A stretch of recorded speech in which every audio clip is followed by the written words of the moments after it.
Hello everyone, मैं भारती।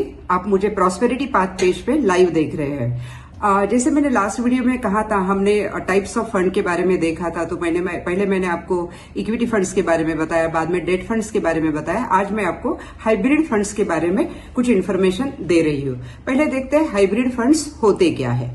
तो hybrid funds invest in both debt and equity instruments, मतलब दोनों में भी इनकी इन्वेस्टमेंट होती है, डेट में भी और इक्विटी में भी होती है, so as to balance out debt and equity. तो दोनों का बैलेंस हो जाता है। Hybrid funds also combine gold derivatives with debt and equity. तो हाइब्रिड फंड का ये मतलब है। अभी टाइप्स ऑफ हाइब्रिड फंड्स देखते हैं, जैसे कि बैलेंस हाइब्रिड फंड है, आर्बिट्रेज हाइब्रिड फंड है, equity saving fund, conservative saving fund, then aggressive hybrid fund, multi asset allocation fund, dynamic asset allocation fund. ये ऐसे टाइप्स है। अभी देखते हैं इसकी इंफॉर्मेशन एक साथ में। बैलेंस हाइब्रिड फंड्स क्या होते? They are funds with balance between debt and equity. हमेशा ध्यान में रखना है, बैलेंस हाइब्रिड मतलब दोनों भी है, डेट और इक्विटी। तो यहाँ पे बैलेंस दोनों का वही होता है। So a balance fund can invest 40% in equity and 60% in debt, और वाइस वर्सा। मतलब 40% इक्विटी में जाता है, 60% डेट में जाता है, या 60% इक्विटी में जाता है, 40% डेट में जाता है, और it can be combination also in between. तो यहाँ पे पर्पज क्या है हाइब्रिड फंड का? Capital appreciation of long term and balancing the risk with debt in the short run. So ये दोनों भी यहाँ पे कवर हो जाता है बैलेंस हाइब्रिड फंड में। अभी आर्बिट्रेज फंड्स की तरफ चलते हैं। ये क्या होते हैं? They are treasury products that sell the stock in the equity market and sell equivalent futures in the F&O market, so that the premium on futures is locked in as a assured profit.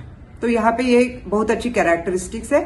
Fund managers leverage the volatility of cash and future markets. So typically cash holdings will be above 65% and balance in future margins with positive spread.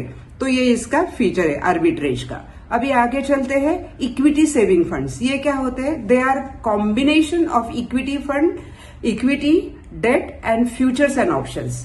Okay, they are the extension of arbitrage fund. We can say that. The only difference is that these are not treasury products, but they use futures to enhance returns. तो equity saving funds का ये एक advantage है। अभी conservative hybrid funds, नाम conservative है तो इसका मतलब क्या हो सकता है? They would normally invest 10 and 25% of the total corpus in equity. Equity में रिस्क होती है तो 10 to 25% इक्विटी में होता है, और balance 75 to 90% in the debt. That is why they are called as conservative funds. Okay, they are मतलब these are like predominantly debt funds only, but just small part of corpus in the equities, so that additional returns can be generated. Equities के जो भी returns है, they can be generated. So such funds have typical objective of giving regular income for the investment due to the strong debt exposure. So investors को यहाँ पे regular income मिल जाता है. अभी आगे चलते हैं aggressive hybrid fund. Aggressive hybrid fund क्या है? अब हम जो पहले देखा था कंजर्वेटिव के अपोजिट है। उसमें क्या होता है? एग्रेसिव हाइब्रिड फंड्स में they have investment between 65 to 80% in the equity. यहाँ पे इक्विटी में ज्यादा इन्वेस्टमेंट है and the balance in the debt. So the small component provides some stability and balance to the predominant equity exposure. तो थोड़ा जो हमारा डेट फंड का अब हमको स्टेबिलिटी मिलती है और हमारा इक्विटी का भी एक्सपोजर मिलता है। These funds tend to outperform conservative hybrid funds in terms of returns, although the risk is higher.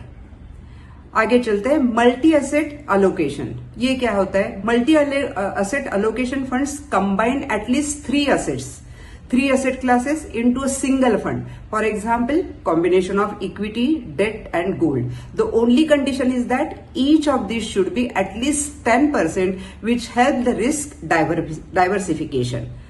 तो ये इसका एडवांटेज है. अभी डायनामिक असेट्स की तरफ चलते हैं. ये क्या है? Dynamic asset allocation funds are based on the discretion of the fund manager and the allocation can go up to from 0% to 100%. So here the fund manager has the full freedom to change that.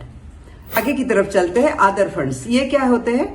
Other funds को fund of funds, इसमें पहला है fund of funds FOF। They invest in other mutual funds instead of directly investing in stock और other instrument. The fund manager invest in a portfolio of various mutual funds, ये FOF बोलते हैं। अभी आगे चलते हैं। इंडेक्स फंड्स, ये क्या है? They are like mutual funds where the investment is made in securities and further diversified in shares, bonds, commodities. So these index funds almost try to trade as per the popular indices such as Nifty 50 or Sensex 100. So these are the various types of hybrid funds we discussed. And thank you very much for watching my video. Keep watching it. And what you have to do, you know that कि बहुत ही आपको ये जानकारी useful है, तो आपको like, share and subscribe करना है। Thank you.